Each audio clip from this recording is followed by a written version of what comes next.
Hello guys, welcome to Rational Proportion Part 3. In the first two parts we have studied about ratio.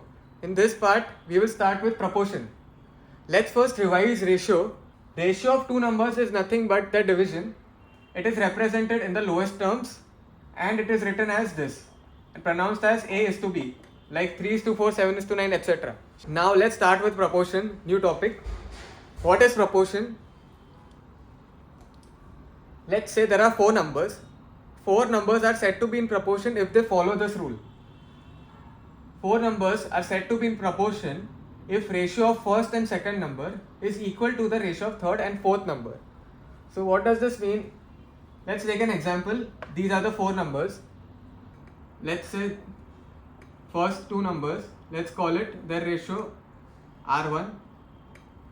Then let's calculate ratio of third and fourth numbers and call it R2. Now, what is R1? R1 is ratio of 15 is to, we can just divide it. So 15 upon 20. So what is R1? R1 is simply the division, ratio of 15 and 20. So 15 upon 20. And if we cancel, we get 5 3s are 15, 5 4s are 20. We get 3 upon 4 and the ratio comes out to be 3 is to 4. Now let's calculate R2. R2 is ratio of 9 and 12. So 9 upon 12, we can cancel it with 3. 3 3s are 9, 3 4s are 12 and we get the same answer. So this is also 3 is to 4. Since they both are equal, these four numbers are said to be in proportion. So this is the rule of proportion. If there are four numbers and they follow this rule, if the ratio of first and second and ratio of third and fourth are equal like this, then these four numbers are said to be in proportion. So now we know that these four numbers are in proportion. We can represent it like this. 15 is to 20 proportional to 9 is to 12. So this is the proportion symbol. It is similar to equal to symbol. So this is how we represent proportion. Ratio of first two numbers is proportional to ratio of third and fourth numbers. Let's continue. So basically proportionality is nothing but equality of two ratios.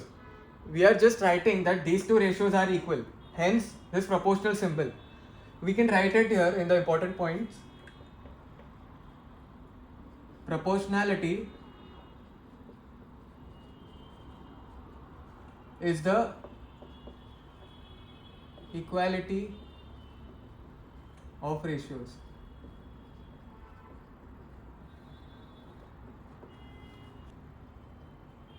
Each quantity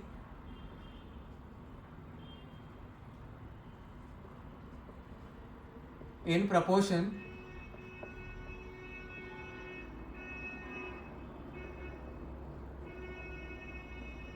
is called term or proportional.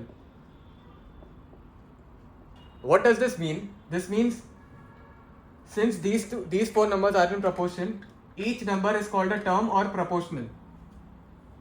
Term or proportional. First and last terms are called extreme. First and last terms are called extremes.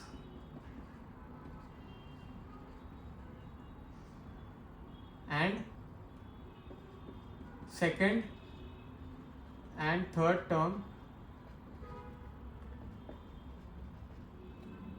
are called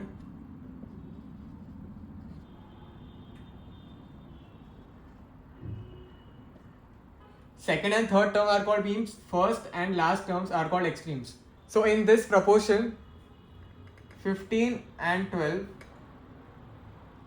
they are called extremes. 20 and 9 are called means.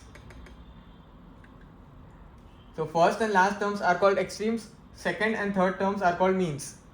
So if, let's say if I ask you what are the extremes of this proportion, so the answer would be 5 and 12. And what are the means of this proportion? Answer would be 20 and 9. Next point is, this is very interesting, product of extremes is equal to product of means. So multiplication of extremes is equal to multiplication of means. Let's try this out. If you calculate, you will get 20 into 9 is 180 and 15 into 12 is also 180. So this rule is true. Product of extremes is equal to product of means. So this is very helpful in solving the sums. So you must remember this point while solving the sums. Next point, fourth term is called fourth proportional.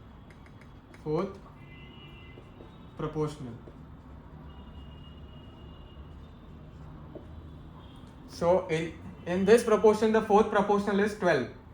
Why is this helpful? Because in sums they might refer to words like fourth proportional, etc. So you need to remember fourth term is called the fourth proportional. Let's solve an example sum now. How will we solve this? Okay, so there are 4 numbers in proportion and the fourth term we have to find. How will we find this? Okay, let's look at these important points. Okay, let's try searching here. Which point can we use to solve this? Okay, look at this point, second last point. Product of extremes is equal to product of means. Can we use this here? Yes, we can use this here. Let's say fourth proportional is x. So I'll just write x here. And we need to simply find x because we need to find fourth proportional.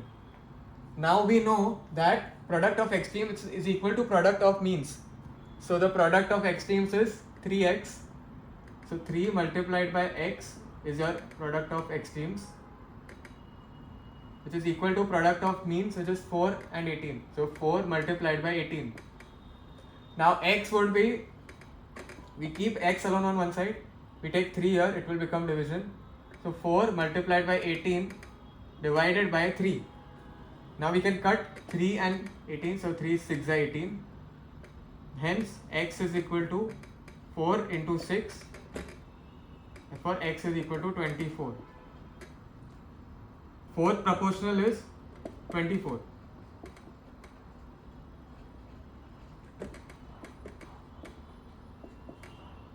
Easy?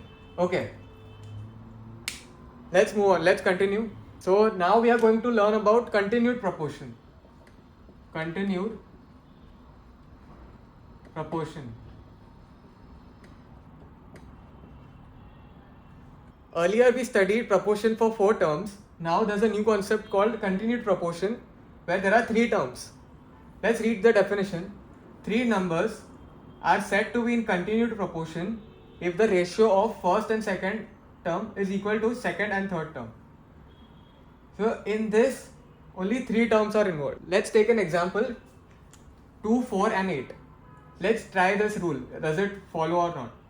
Ratio 1 would be first and second term, R1. Ratio 2 would be second and third term, R2. Let's calculate. What do we get?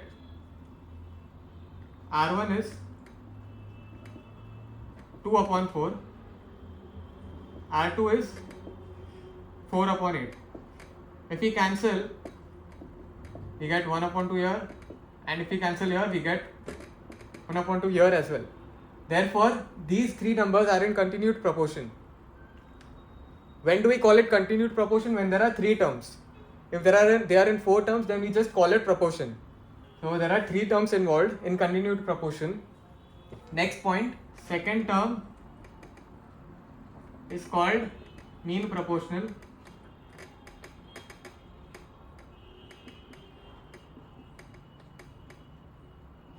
So second term is called mean proportional to first and third term because it's in the middle. So 4 is the mean proportional here. Next point, third term is called third proportional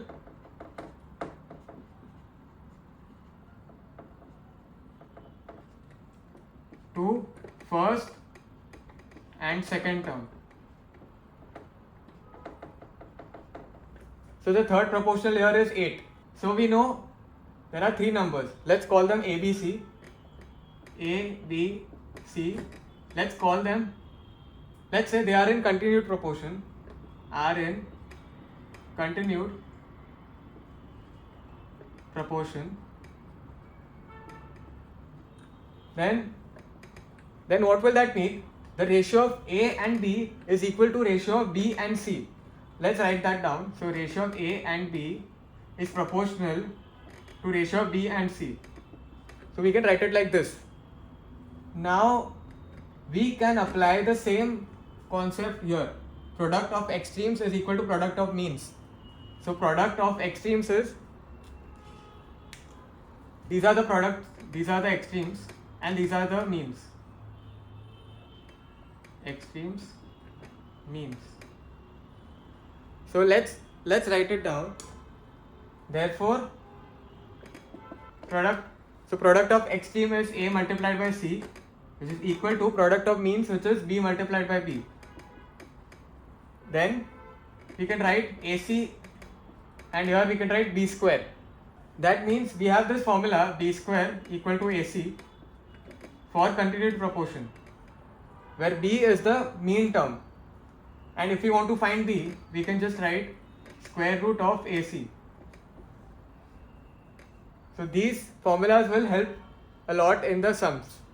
So here we can write they are in proportion of A is to B proportional to B is to C, and we can write the formula B square equal to AC.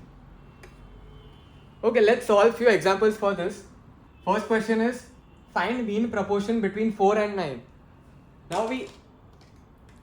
Now we know that continued proportion has three terms.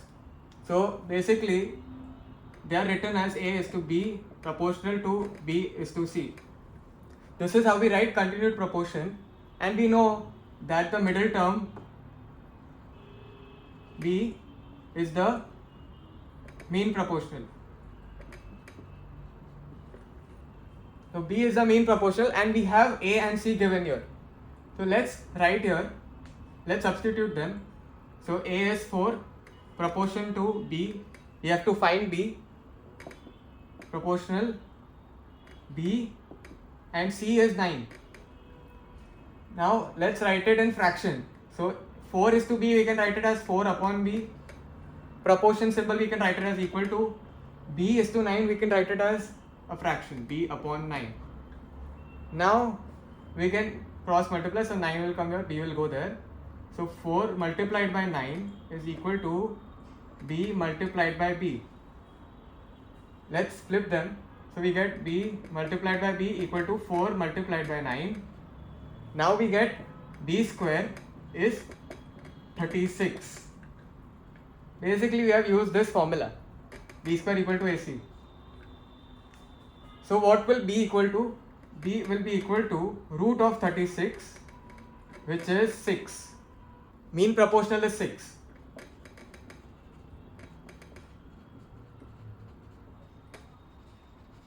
Is equal to 6. Let's continue. Okay, how will we solve this? So we have been given A is to B, ratio is 4 is to 5, and B is to C separately, ratio is 6 is to 7. And we want to find A is to C. Now we know that these are in continued proportion. So first we'll write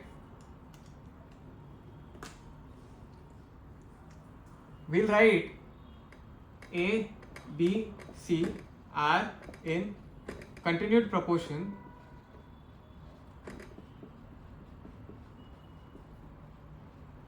So A upon B, B is to C. let's see what will happen if we multiply. So A upon B multiplied by B upon C is equal to, we can multiply this here now on the right side, 4 upon 5 multiplied by 6 upon 7. Next step, okay, let's see now. So we multiplied AB and BC left side here, and on the right side 4 upon 5 multiplied by 6 upon 7. Now here, can we cancel B? Yes, we can. So we get A upon C is equal to 24 upon 35. Now we want to find ratio of A is to C, and we have found that. So A upon C is nothing but A is to C, which is 24 to 35.